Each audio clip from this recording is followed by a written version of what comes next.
Jaya Jaya Shri Chaitanya Jaya Nityananda. Jaya Dvaita Chandra Jaya Gaura Bhakta Vrinda. Jaya Dvaita Chandra Jaya Gaura Bhakta Vrinda. Jaya Jaya Shri Chaitanya Jaya Nityananda. Jaya Dvaita Chandra Jaya Gaura Bhakta Vrinda. Mukam karoti vachalam pangam langete girin yat kripatamaham vande Shri Guru Dinatarinam. Let's put that book on the map. Thank you. So we continue reading from Chaitanya Charitamrita, Adi Lila, chapter 2, entitled Sri Chaitanya Mahaprabhu, the Supreme Personality of Godhead.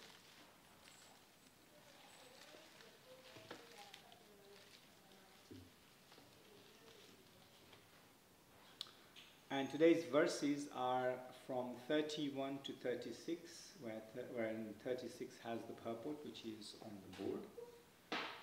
And so I shall recite 31 to 35, and we shall recite 36 together, which is on the board. So 31 to 31.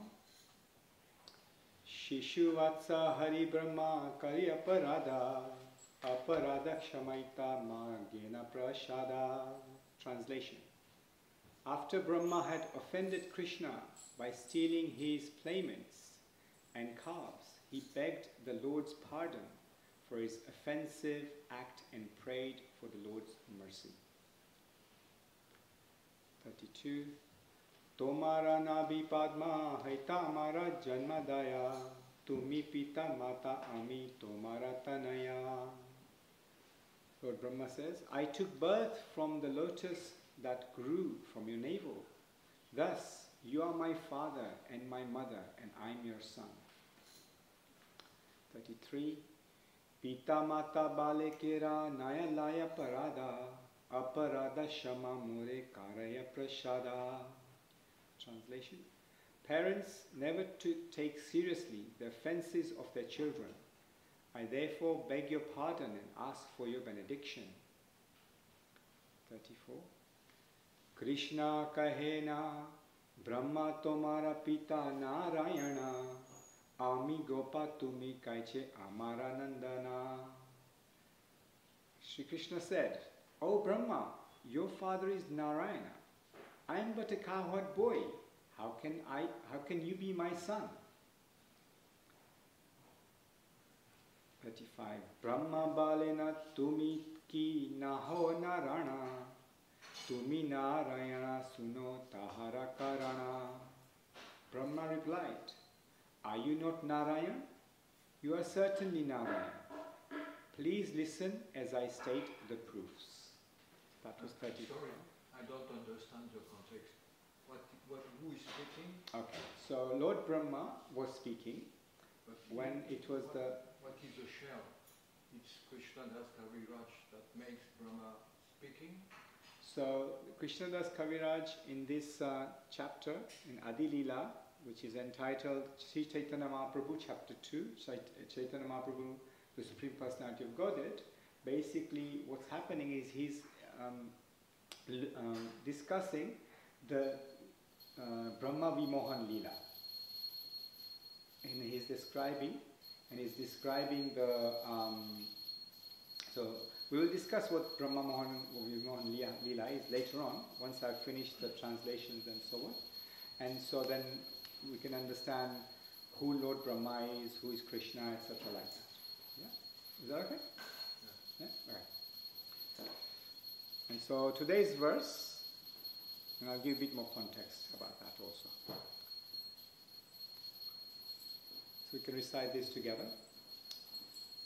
Prakrate prakrata shishte yata jiva rupa Prakrita prakrita shishte yata jiva rupa Tahareye atma tumi mula swarupa Tahareye atma tumi mula swarupa prakrate prakrate shiste yata jiva rupa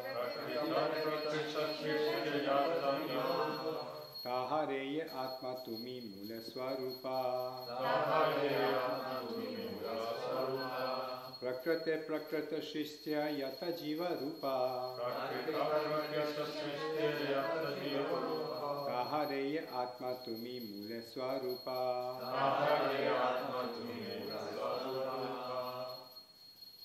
Prakrita prakrita shishte yata jiva rupa prakrita prakrita shiste yata jiva rupa Anyaraye atma tumi mula swarupa tahareye atma tumi mula swarupa Prakrita prakrita shiste yata jiva rupa prakrita prakrita shiste yata jiva rupa Taharaye atma tumi mula swarupa tahareye atma tumi mula swarupa Prakrita prakrita srishte jata jiva rupa prakrita prakrita shiste yata jiva rupa Tahaje atma tumi mula swarupa tahareye atma tumi mula swarupa. Mataji's? Prakrita prakrita srishte yata jiva rupa Prakrita prakrita shiste yata jiva rupa taharaye atma tumi mula swarupa tahareye atma tumi mula swarupa Prakrita prakrita shishte yata jiva rupa prakrita prakrita shiste yata jiva rupa tahoraya atma tumi mula swarupa tahareye atma tumi mula swarupa. Thank you. Word for word. Prakrita, material. Aprakrita, and spiritual. Shristye, in the creations. Yata, as many as there are. Jiva Rupa, the living beings. Tahara, of them. Ye, who? Atma, the super soul. Tumi, you. Mula Swarupa, ultimate source. Translation and purport by His Divine Grace, A.C. Bhaktivedanta Swami Srila Prabhupada, Srila Prabhupada Ki. Translation. All the living beings within the material and spiritual worlds are ultimately born of you, for you are the super soul of them all. Now please repeat. All the living beings within the material world and the spiritual world are ultimately born of you. For you are the for you are the super soul of them all. Purport. The cosmic manifestation is generated by the interaction of the three modes of material nature. The transcendental world has no such material modes, although it is nevertheless full of spiritual variegatedness. In that spiritual world, there are also innumerable living entities who are eternally liberated souls, engaged in transcendental loving service to Lord Krishna. The conditioned souls who remain within the material cosmic creation are subjected to the threefold miseries and pangs of material nature. They exist in different species of life because they are eternally averse to transcendental loving devotion to the Supreme Lord. Sankirtan is the original source of all living entities because they are all expansions of his marginal potency. Some of them are conditioned by material nature, whereas others are under the protection of the spiritual nature. The material nature is a conditional manifestation of spiritual nature, just as smoke is a conditional stage of fire. Smoke is dependent on fire, but in a blazing fire, there is no place for smoke. Smoke disturbs, but fire serves. The serving spirit of the residents of the transcendental world is displayed in 5 varieties of relationships with the Supreme Lord, who is the central enjoyer. In the material world, everyone is self-centered enjoyer of mundane happiness and distress. One considers himself the lord of everything and tries to enjoy the illusory energy. But he is not successful because he is not independent. He is but a minute particle of the energy of Lord Sankirtan. All living beings exist under the control of the Supreme Lord, who is therefore called Narayana.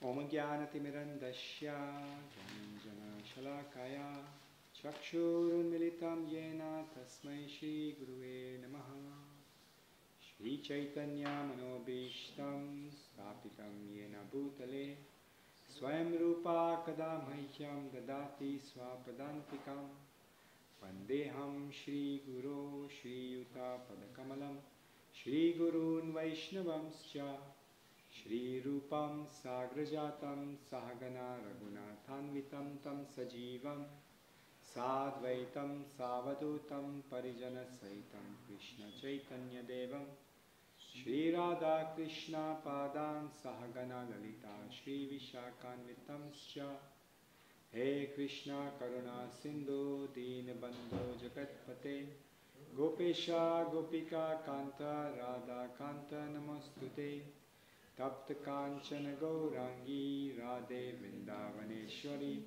Vishabhanu Sute Devi Pranamami Hari Priye Vancha Kalpatarubhyascha Kripa Sindhubhye Vacha Patitanam Pavanebhyo Vaishnavebhyo Namo Namaha Nama Om Vishnu Padaya Krishna Prasthaya Bhutale Srimate Bhakti Vedanta Swaminiti Namine Namaste Saraswati Devi Gauravani Pracharine Nirvisesha Shunyavadi Paschatya Deshatarine Jai Shri Krishna Chaitanya Prabhu Nityananda Shri Advaita Gadadhara Srivasadi Gaur Bhaktavrinda Hare Krishna Krishna Krishna Hare Hare Hare Rama Rama Rama Hare Hare. Shri Prabhupada ki Jai.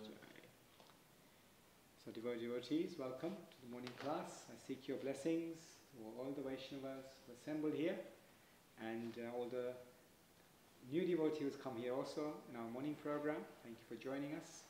I seek permission from all the seniors to speak something of use, and I ask you to please keep me honest like that. Do we need a translation in French?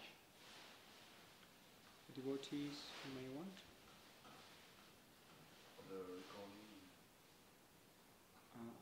I'm guided by residents here.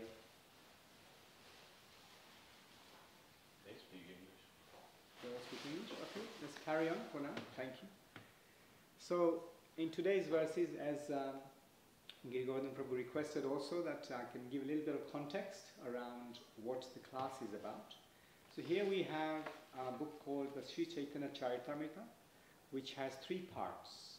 And this book has 3 parts: Adi Lila, Madhya Lila, and Antya Lila. So Adi Lila means the beginning,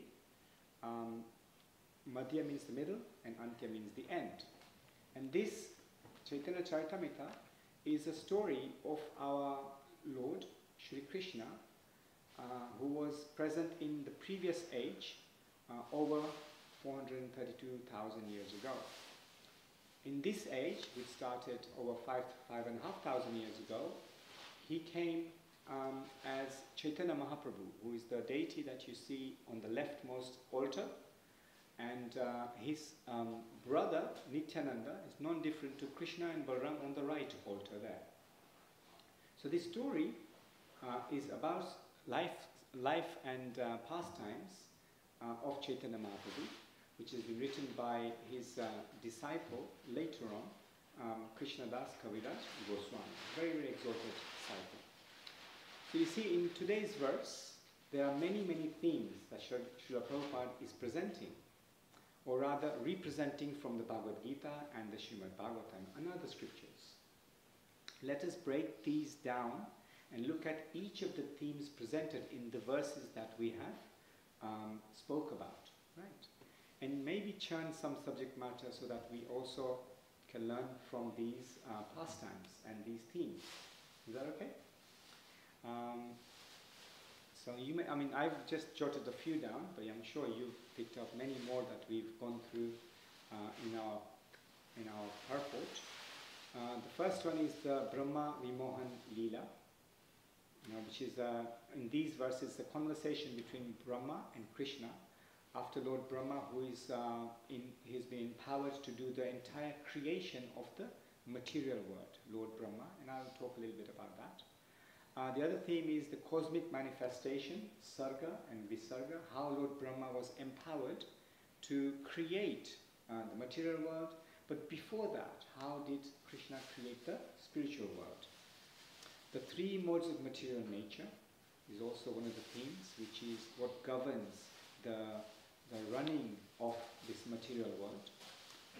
The threefold miseries, he talked about the pangs of the material world. Does anybody would like to add what are the threefold miseries that are discussed in our scriptures?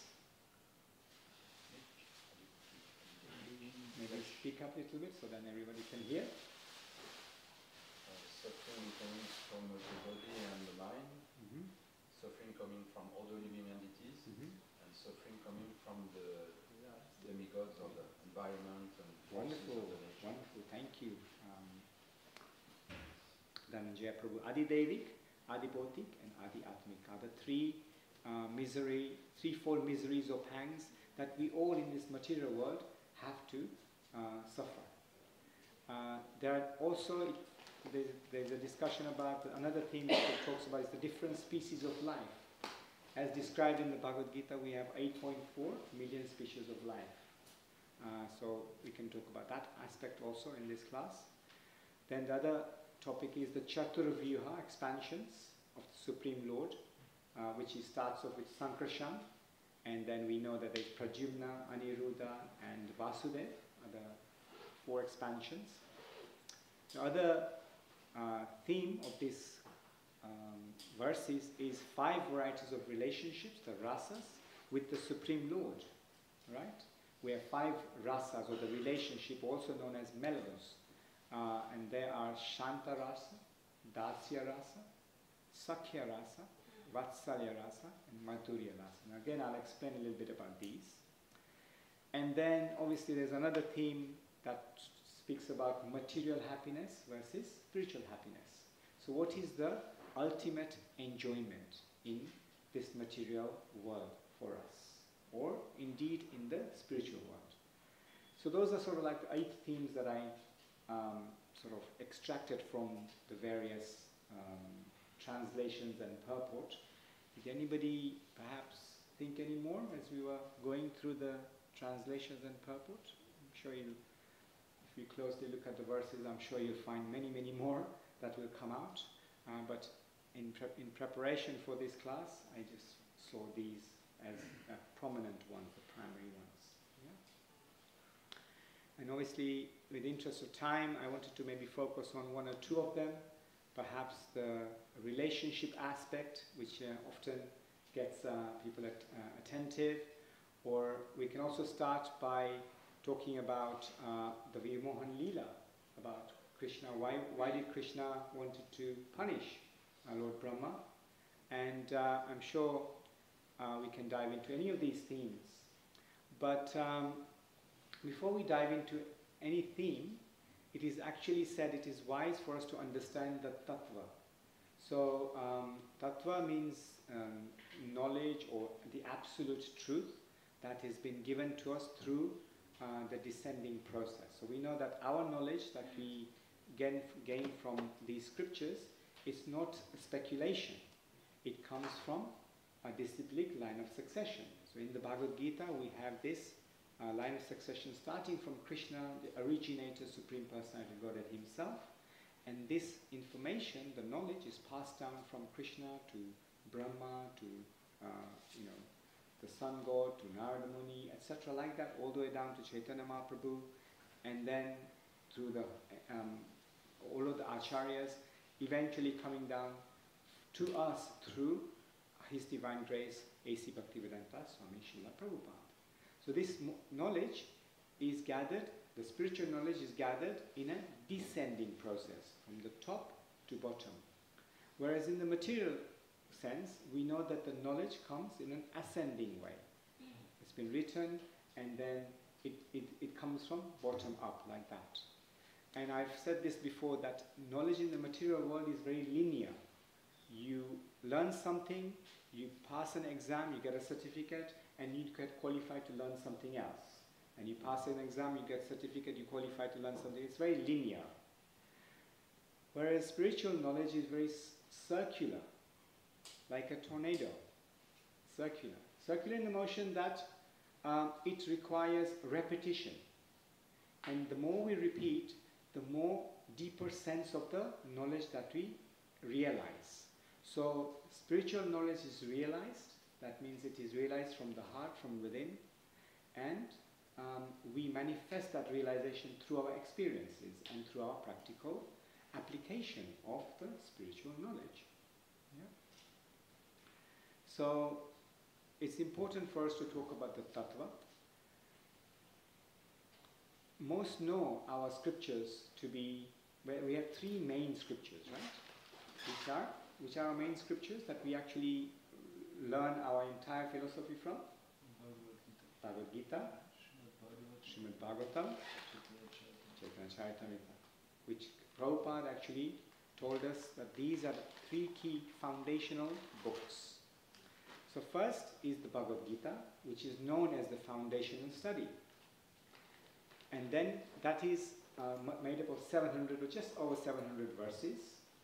And it talks about the words of Krishna, because these are sung. Bhagavad Gita, Gita means to sing. And so the words of Krishna and the content of the Bhagavad Gita is the philosophy of Krishna consciousness. So this is around the tattva that we're talking about. Before we go to the rasa, the mellows and so on, it's important to understand the tattva, because otherwise we will misunderstand what is the rasa is trying to teach us. Right? So as you can imagine, Bhagavad Gita, you know, I'm sure everybody knows here, but just out of the recordings and also for anybody joining here, new, Bhagavad Gita begins with verse 213, right? Dehinosmin yatha dehe kovaram jumaram jara tatha dehantara prapti dhiras tattva namuyate. Basically talks about you are, as the embodied soul continuously passes from this body, from boyhood to youth to old age, the soul, which is actually eternal, passes into another body at the time of death. Somebody who is sober, somebody who understands this, is not bewildered, not disturbed by this change. So that's the beginning of, practically beginning of Bhagavad Gita. And then from a long conversation that happens after that in between, Krishna ends with Sarva Dharman Parityaga Mamekam Sharanam Raja Aham Tvam Sarva Papebhyo Mokshayasmami Masuchaha, which is 1866. What he says then, abandon all varieties of religion and just surrender unto me. I shall deliver you from all sinful reactions. Do not fear. So in the Bhagavad Gita, Krishna is advising Arjuna. Arjuna is playing like a disciple, but actually they have an eternal relationship. So Krishna is talking to Arjuna for our benefit in the Bhagavad Gita, for how we can live our human form of life. I talked earlier that in the creation there are 8.4 million species of life, isn't it? And 400,000 of those are human or human-like. They have a degree of intelligence. So then, in the creation, the process of eating, sleeping, mating, defending happens. Birth, old age, disease and death also happen in the material world. Whatever takes birth must die also in the material world. So then, if eating, sleeping, mating, defending happens, we do that. Animals also have to do that. Other species also have to do that. then what's the difference between us and the animals? Any ideas? What's the difference between us, what we are doing? Okay, we are doing it in a bit more sophisticated way, in a house like a castle like this, on a nice cushioned bed or a table. We use fork and knife to eat and sleep and so on and so forth like that. What's the difference between us and the animals? The other 8 million species of life that has to live on this planet. Yes, Christopher Prabhu. The human form of life has the intelligence to question and to realize God. Okay. Is it religion? It's religion? Yeah. He can understand his suffering. Okay. Animals cannot. Ah, very good. Yes, Maestro. Be free from material desire. Okay, yes. So human beings have a choice. They can be free from material desire. They're intelligent. They can follow a certain religion or some practice. Animals don't have any of these comforts or these abilities. They are just eating, sleeping, mating, defending, simple. We can also destroy the planet. Yes. Destroy each other. The animals don't do that. The animals don't destroy each other. Okay, unless one is the food of the other, then they don't eat. have nuclear bombs. They don't have nuclear bombs. They can. Our intelligence can be used for good thing, or our intelligence can be used for bad things. Yeah. It is said that even Hitler read the Bhagavad Gita, but unfortunately he used it for the wrong purpose. Right? You can utilize the education that you've been given, intelligence that you've been given, for right things and the wrong things. So yes, this human form of life is supposed to be the top of the food chain, as it were, to protect what has been given to us. But instead, we are, as human beings, exploiting the resources that have been given to us. It is also said that if a bag of rice or some grain is left outside, some birds will come and eat it, isn't it? Some animal will come and eat it, and then they'll fly off or run away. Human beings will see the bag, they'll take the whole bag, they'll look if there's another bag around, and then they'll walk away with it. Isn't it? And this is the greed of humanity. Human beings are like this. They think, oh, we must plan for the future, we must lament for the past, rather than living in the present. All animals, all other living entities live in the present. They don't have to plan. Oh, we're going to go on holiday. The squirrel says, we're going to go on holiday to that tree today. And let's go, all the squirrel family, we're going to go on holiday. No, they don't plan like this. Human beings have to plan. Well, they don't have to, but they think they do. And this is the material creation, unfortunately. So Bhagavad Gita talks about all of these aspects. What is the real purpose of the human form of life? And that's why he ends at the end by saying, abandon all your worries, abandon all your religions, abandon everything that you know, just surrender unto me. I will take care of you. Right. So where it ends, where Bhagavad Gita ends, Bhagavatam begins.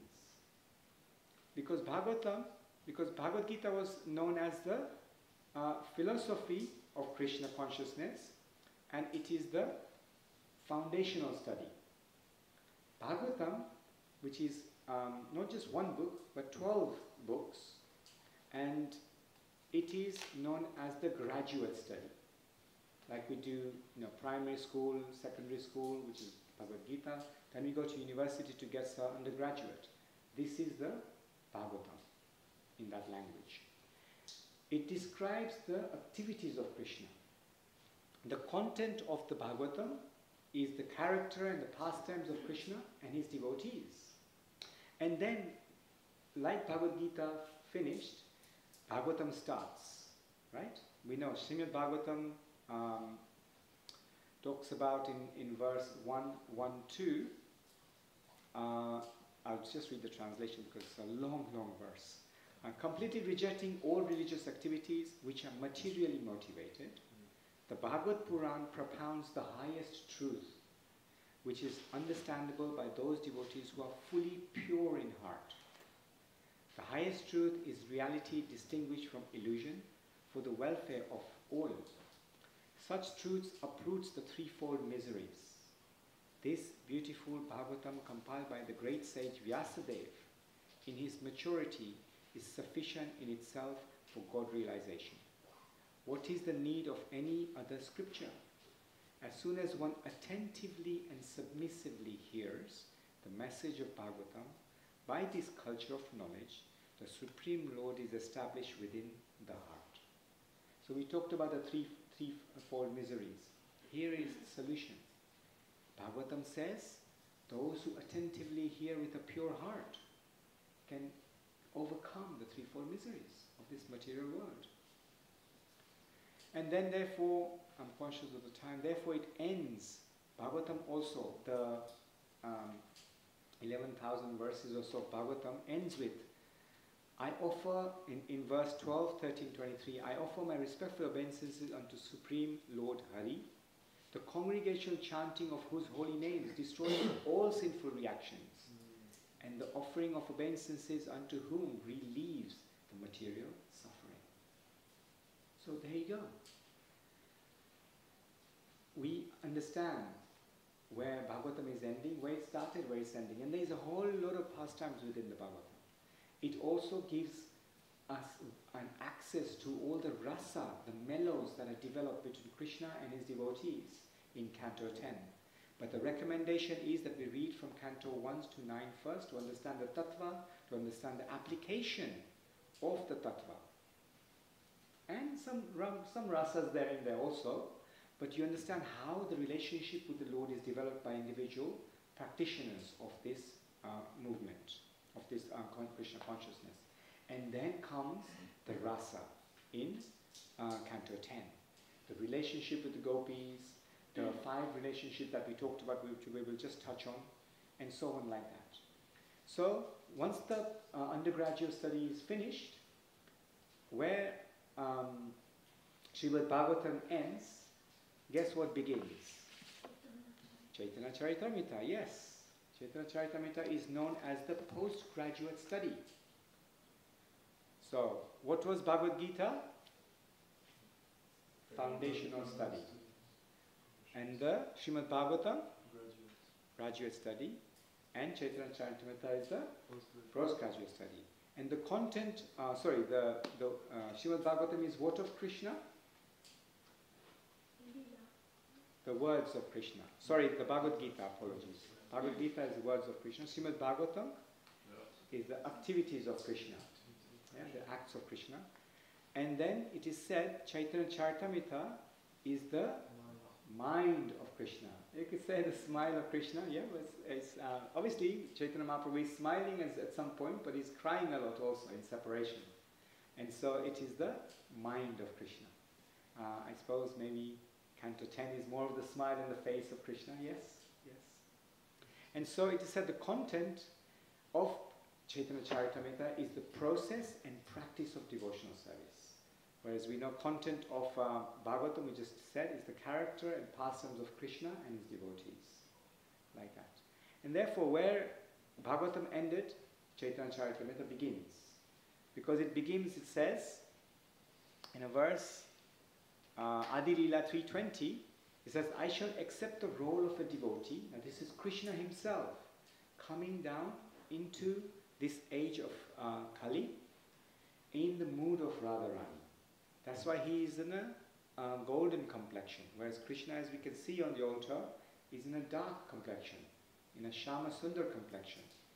So Chaitanya Mahaprabhu says, I'll come, I'll accept the role of a devotee, and I shall teach devotional service by practicing it myself. I will show you how to practice devotional service. I won't just tell you about it philosophically in the book of the Bhagavad Gita. I won't just tell you through the pastimes and pastimes of many devotees who have practiced this, but I will come and show you personally how to practice devotional service in this material world. And so he came to show us exactly how to practice it. In the short 48 years that he was on this planet, he showed us that. And then, as we know, Chaitanya Charitamrita Antya Lila 15.4 ends with translation. Thus, Sri Chaitanya Mahaprabhu forgot himself throughout the entire day and night, being merged in an ocean of ecstatic love of Krishna. Isn't it amazing? So we've gone through tattva, the philosophy, the many aspects, and then we're coming now towards the rasa, the ecstatic love for Krishna. Verses Antya Lila 15.4. Yeah. So Lord Chaitanya himself came to show us how to be a perfect devotee of Krishna. I himself, his energies, and his dearmost devotees. Now we know this trick of Krishna, right? Krishna has a trick of, or the ability to expand himself. With all of his character traits, he can expand himself, maybe a few less. But first expansion was Balaram or Baladev, which is his brother on the altar there. Balaram, on the right hand side altar, the male formation just there is Balaram. That is his service expansion. So the message there is, if Krishna is expanding directly, straight away, into a service mood, that means everything expanding out of Balaram, which it is, everything else is expanded out of Balaram, should be in a service mood, isn't it? But unfortunately, what happened during the creation process, some souls which were part of the expansion, some wanted to serve him in the spiritual world, and they stayed with him in the spiritual world, which is, as we know, if the entire creation is one, 3/4 is the spiritual world, and 1/4 is the material world. This is the material world, where it is said it is more the dark side of the spiritual world. That's why we require the sun and the moon for lighting, and fire for lighting also. In the spiritual world, it's all self-effulgent. It doesn't require lighting. It doesn't require any sort of artificial lights like electricity, sun and moon, etc. It is self-effulgent because that effulgence comes from the Lord himself, Krishna himself. And therefore, when this world was created, it was created for those souls who didn't want to serve Krishna. They said, no, Krishna, we would like to be our own boss. We want to be the Lord of the everything that we see around us. And Krishna said, okay, no problems. It's like a father and child. I've used this scenario before. When a child says, Daddy, I want to go and play with my friends in the park. Daddy says, no, why do we play here? We can do so many things. We can make this game. We can do this. We can do that. No, I want to go and play with my friends in the park. So, okay, so let me make a nice park where you can play, very secure. I will sit on the edge on the bench, read my newspaper, and then you can play in the park. So I can watch over you. And there are many other living entities all in this park playing. It's like that. We wanted to come and play in the park in this material world. That's very innocent. It's very innocent until when we do other things that are much worse than that. Of course. So it is said in the scriptures that if you play nicely in the park, and then at the end when the night falls, you say, Daddy, I want to come home, he will pick you up and take you home. But he will let you have free will to play as you like in the park. So that free will, you can use it for good or bad. If there are things that are manifesting within you because the material nature is working within the park, if there are other children are playing, other living entities are playing, and you're starting to hurt them, they are also the creation of the Lord. If we start damaging the park, if we start hurting the other living entities, that's when the consequences of karma happens. Karma debits and karma credits. All of this is written in the Bhagavad Gita and expanded in Bhagavatam. So, but until we have this free will, but until we say, Daddy, I want to come home, we give up our free will and come back home, he will pick us up and take us back home, and then we can serve him and play with him. Just like a loving father. That's how he is. He's a loving father. He actually wants us more than we want to go back away from the park.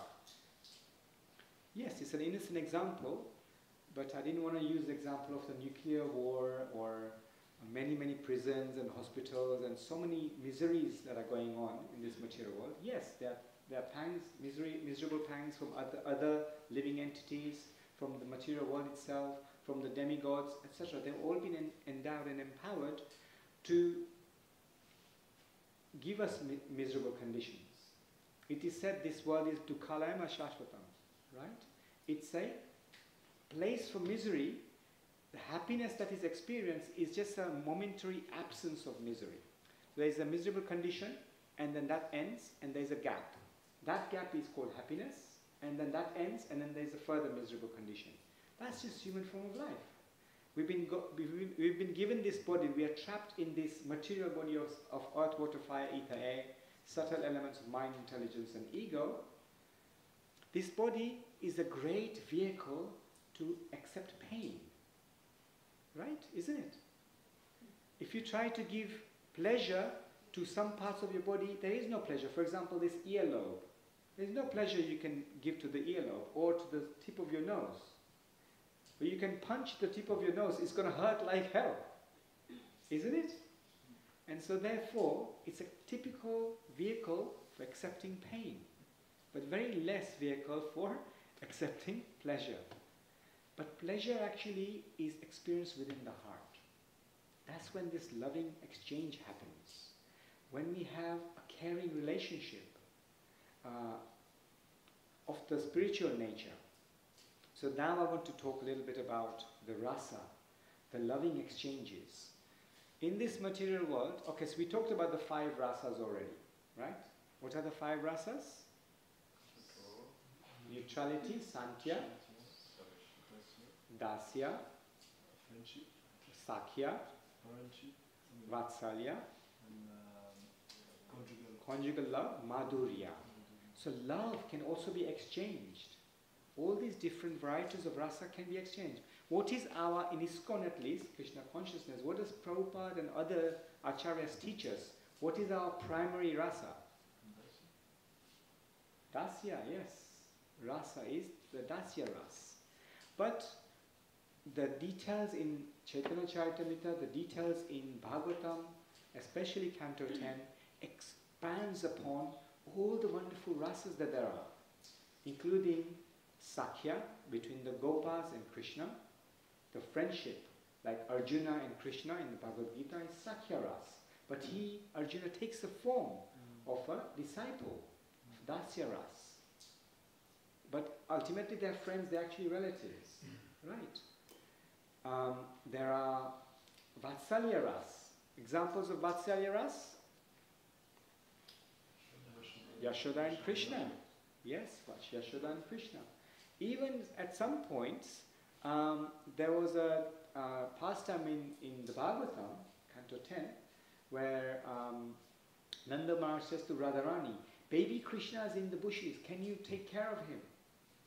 So Radharani plays this Vatsalya role momentarily. As soon as she runs into the bushes, they are again in Madhurya ras. So these are interchangeable rasas. Right? And so there's a lot, I actually prepared quite a lot on this, an embodiment of rasa. Bhakti Siddhanta Saraswati Goswami quotes the following Vedic shloka, Raso Vaisha Rasam. Krishna himself is rasa, a taste of mellow, of a particular relationship. And certainly, one who achieves this rasa becomes filled with bliss, ananda. Because Krishna himself, he's expanded himself so much that part and parcel of him is within all of us, within our heart, within our whole being, allowing us to experience this momentary bliss. In this minute quantity, we experience the bliss. Because the soul is Sachitananda, eternal, all-knowing and blissful. It can't be cut, can't be burnt, none of that. The soul is eternal. But the material body is perishable, isn't it? But we can experience this bliss, which is Krishna fully. And so Krishna is not only the embodiment of bliss, but of rasa, which means relish. It translates as into relish. Mellows, relish. But again, there isn't a really English word or any other language, material language word that actually explains the experience of rasa. Krishna is both the object that is relished and the person who relishes it. Rasa has two distinctive qualities, absorption and astonishment or wonder. You absorb the rasa and you get astonished, wonderful, wondered by it. And the astonishment is the essence of rasa, like that. Okay, so there's about 5 minutes. I'm going to summarize. The many themes that we discussed in today's presentation or the verses, and we looked closely between tattva and rasa, and we talked about the different books that are available within Krishna consciousness, wonderfully translated painstakingly by Srila Prabhupada from Sanskrit and Bengali into English for all our benefits. Without his sacrifice, at the ripe old age of 70, we will not be able to understand this knowledge, let alone practice it in this wonderful castle. We would actually want to be here without him. He is the one who installed these deities here. He is the one who invited the spiritual energies to come and reside in these deities by chanting the Pran Pratishtha ceremony mantras. He is the one who's actually given us this knowledge, and the disciples and the many, many other sacrifices that he did. Sleeping only 2 hours a day. Out of the 24 hours, he was working and serving for 22 hours of the day. Because of his sacrifice at the ripe old age of 70, we are here.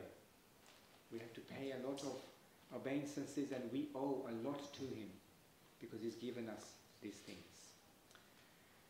Then after the tattva, we talked about the rasa very briefly.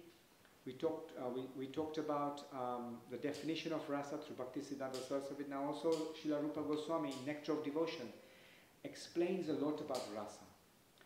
So the essential teachings of Chaitanya Charitamrita, what is the ultimate goal of Chaitanya Charitamrita? Love. How to develop love and how to exchange love. And who are we trying to love? Krishna. Which Krishna? Krishna, as remember, it's expanded. Many, many forms of Krishna. But which Krishna are we talking about? Krishna of Vrindavan.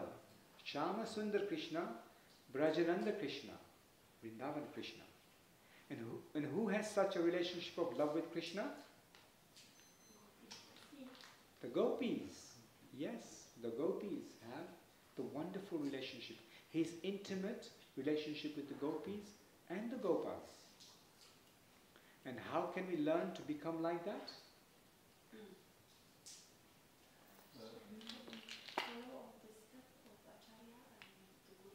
Yes, so we can take on a spiritual master which instigates our process of devotional service.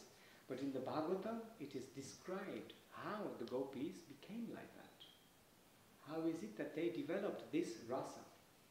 And then Chaitanya Charitamrita, Chaitanya Mahaprabhu shows himself how to do that. So I'd like to end the class there, take some corrections, chastisements, comments, and any questions.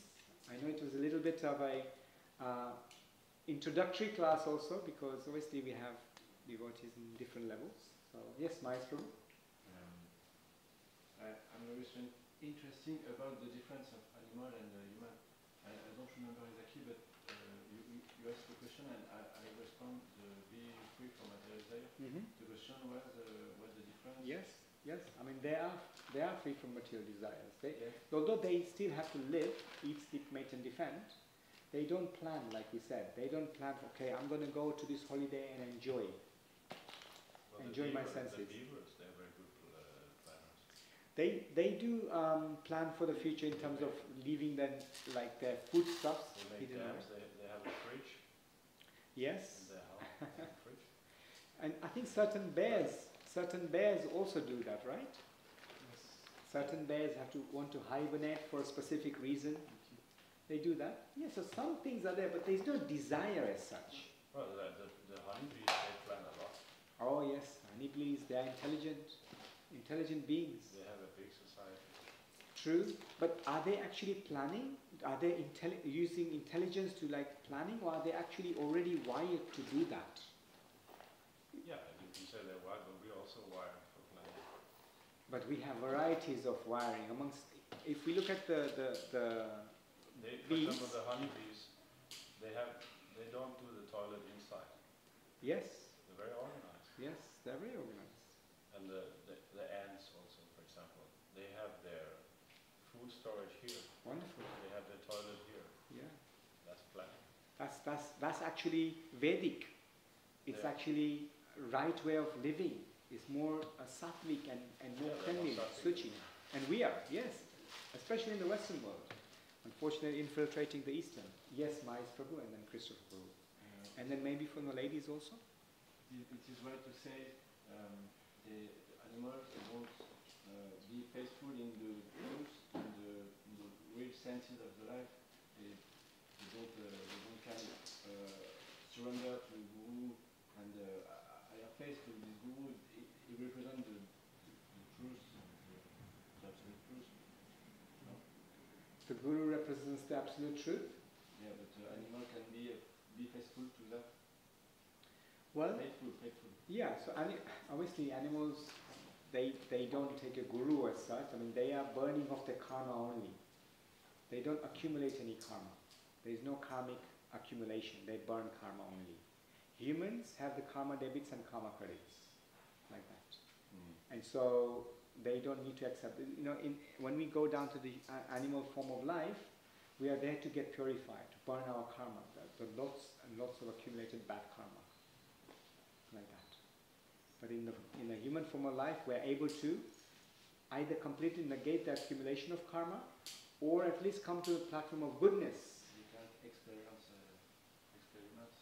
You can live the experience of devotion. I mean, some animals do. It depends on, again, their pious credits. Like Bharat Maharaj's example is there in the Bhagavatam, where he was carrying on, but because of his momentary lapse in attention, he became a deer. But he, luckily, because of his pious credits, he remembered what his previous state was. And so, as a deer, he used to congregate around where spiritual activities was going on. So the examples are there, but majority of the cases we know that animals are simply burning their karma off. Yes, Christopher? There's a point in the purport that I found interesting. Nice. Prabhupada is comparing then fire to the living entities in the spiritual world and smoke as the living entities in the material condition living entities. He says fire serves and smoke disturbs. Nice point, huh? It's true even if we can see sometimes in the association of devotees, if we start to disturb, then we will be put aside. To smoke it out. Yeah. Will be smoked out of the fire. Yes, very nice point. There will be the disturbance. I have also two small questions, maybe. Okay. Ask the first one and then we can open it up to the ladies and then we can come back to that one. Okay. So, could you explain what is Sambandha, Avidya and Prayojana? Okay. Yeah. So here it is. Sambandha, Avidya and Prayojana. To some, this might be new terms. So these are the processes of our devotional practice. How we are practicing in this devotion, in Krishna consciousness. So I will use an analogy and maybe an example to explain what is each of these terms. Sambandha means to start building a relationship. Abhidaya is the process and Prayojana is the practice. Right? So if I use an example of the goal, which is obviously serving the Lord. So practically serving the Lord, which is the practicing of the service. The goal is the last part, the Prayojana. So if there were three individuals who were asked to describe what is a train, they'd never seen a train and they've never been on a train before, and they had to describe what a train is. But they were told that your train will appear in this area, in this region. So, and they were left in front of a train station, like that. So they see a train. One person sees a train and then sees a big light coming towards him or her. And then they go back to the person and says, yes, the train is a big light. Okay? would say that. Okay, the second person goes and waits a little bit longer, he sees the light and he sees a big engine in the front of the train.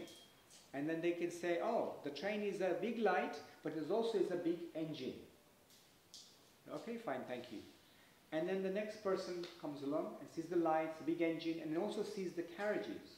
And then they wait a little bit longer, and then they see actually people are coming off and on of this carriages. So they must be going somewhere. They're carrying carriages.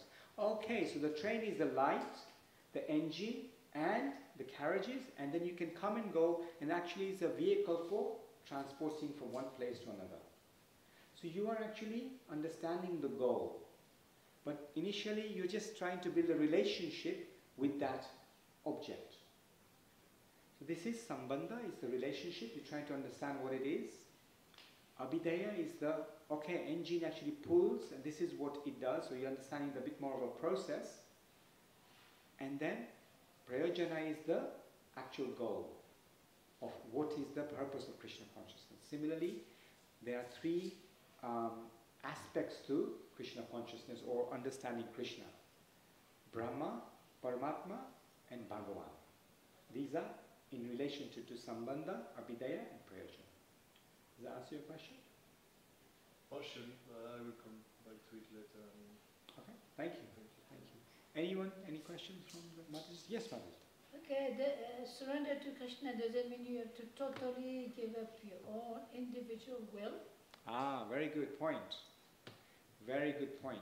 So, when Krishna says, Mataji, I'll repeat the question. When Krishna says, surrender all varieties of religion and surrender unto me only.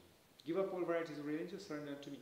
It doesn't mean you surrender your individuality. Yes. You don't surrender your individuality because your individuality is yours. You have a unique individual relationship with Krishna. You don't surrender your free will either. But what you do is you actually switch that to pleasing Krishna, to serving Krishna, because ultimately we're all serving in this material world. If we're not serving each other, then some of us get a dog or a cat or some other animal or a hobby like driving a car, going out playing bowls, etc. to just pass your time. You're serving your community, you're serving the dog. If I ask you the question, who is the real master, the dog or the person, the owner of the dog? Who is the real master? The dog, right? We have to take the dog out for a walk. The dog does his business, his poo-poo. We have to pick it up and put it in a bag and put it in the bin. We have to go out working, buy the food for the dog and feed the dog. We have to provide the dog a nice facility to stay. Same with the cats. Who is the real master? The dog and the cat is. Not the owner. So we are serving anyway. Why don't we repose our service to the person who is ultimately creator of everything? When we do that, automatically we find the bliss. Automatically that we find the service. Automatically we are served. Does that answer your question? And your comment? Thank you. Yes, Anna. What was the question? So the question was, when Krishna says, give up all varieties and surrender, we don't give up everything. We don't like sit down and say, right, I'm not going to do anything. I'm not going to, and I also give up my free will. No, Krishna is not asking for that. Krishna is only asking actually for the loving exchange. Develop a loving exchange through this spiritual science, an experiment that you can do, and develop that love. Thank you. I'll close the class there because it's 9:10. It's gone past. Thank you very much. Srila Prabhupada ki, Chaitanya Charitamrita ki.